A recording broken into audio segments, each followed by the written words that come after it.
I know that our children have a future. Unfortunately, they are not here today to know that their ancestors are paving a wonderful and formidable way for them. Because tomorrow, when we are not there, they'll be the ones to continue with this extraordinary and powerful legacy. Yesterday, I listened to a speech from Nelson Mandela, and it was like a message that I thought I should come and share with us today. It's a very short speech. In one occasion in 1992, Mandela was invited to go and talk to some people, especially young people, because you know he suffered for 27 years in prison just because he wanted equality and justice and peace for all. And the regime at that time did not like it.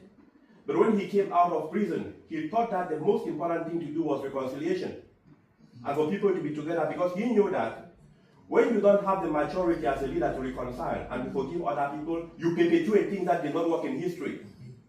It is maturity to leave behind what did not work and to imagine what can work and to bring it to the human society. Nelson Mandela on this occasion said that there are about 3 people who come to the world. The first set of people are made up of the majority. They come around, they just manage to raise their families. They try as much as possible to make their ends to meet. But they are not always remembered. Maybe they are remembered by their family members. And when they die, sometimes their names even go with them. The second group of people are those who come, and they are so hungry for power. They want to grab anything they can from the world. They go to different places, not because they love people, but because they love what is there. And when they're exploiting that thing, they don't even care about who is going to be suffering because of what they have done. We know of King Leopold of Belgium.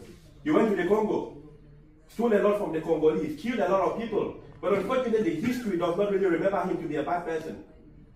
We know about Adolf Hitler.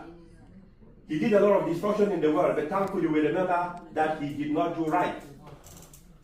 There are many people like that who have destroyed human history. But fortunately, truth crushed to earth shall rise again, and no lie can live forever. At some point, the good people still come, and they fix beyond what was like it was beyond repairs. The third group of people are people now who come, and their intention is to fix the world. They come and they feel that they have the responsibility to make the world a better place.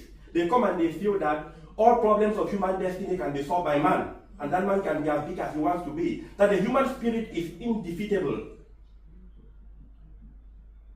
This third group of people, Mandela himself falls there, because he was able to sacrifice his life. We know of Dr. Martin Luther King Jr. in America.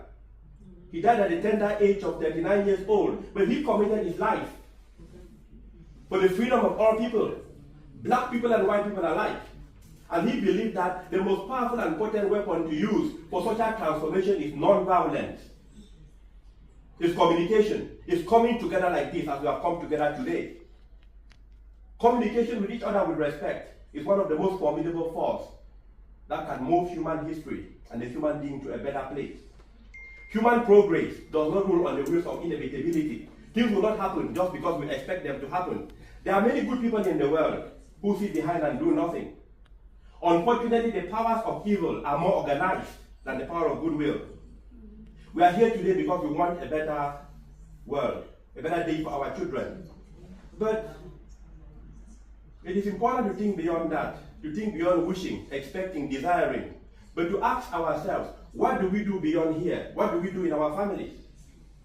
Somebody said something very pertinent. The person said that children are not born racist, which is true. They learn racism from what they communicate. So simply by the way you use your tongue, which is a powerful weapon, you can change the world for good or for evil. So we should be mindful of the things we say, so that when we are speaking, we speak to heal and not to kill, to help and not to harm, to raise each other up and not to put one another down. We speak to create a common denominator where humanity can stand on and move towards the future as one people. Because whether we are black, white, yellow, green, or blue, we are human beings first of all, and our destinies are tied together. And what affects one human being will affect the other human being in one way or the other. When the human spirit is wounded, everyone will suffer. May we walk in our time and in our place to make sure that the illusion of differences between people and enmity between people should be moved out of the books of history once and for all. We don't need that. We can hold our hands together, and nothing can defeat the human will that will stake even existence upon its fulfillment. My dear friends, let us be that part of the third group of people that Nelson Mandela talked about. Those who come to the world and they intend to change the world. They believe that all problems of human destiny can be solved by man. That man has the power to alter reality. That the creative mind can bring about new reality into existence. We should know that we did not come to the world to find meaning, but we came to create meaning. So what are you doing where you are? Every little contribution is important. Anybody you meet in your life is fighting a certain battle. They have a certain problem.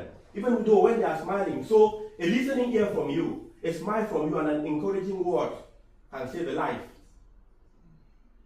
You can change the world by doing very little things. When some people hear about changing the world, they are threatened, they are frightened. They feel like someone is telling them to fight a tornado or maybe to face a hurricane. No! You can change the world by raising a downtrodden, by rebuking a bully, by not contributing in the voices of injustice.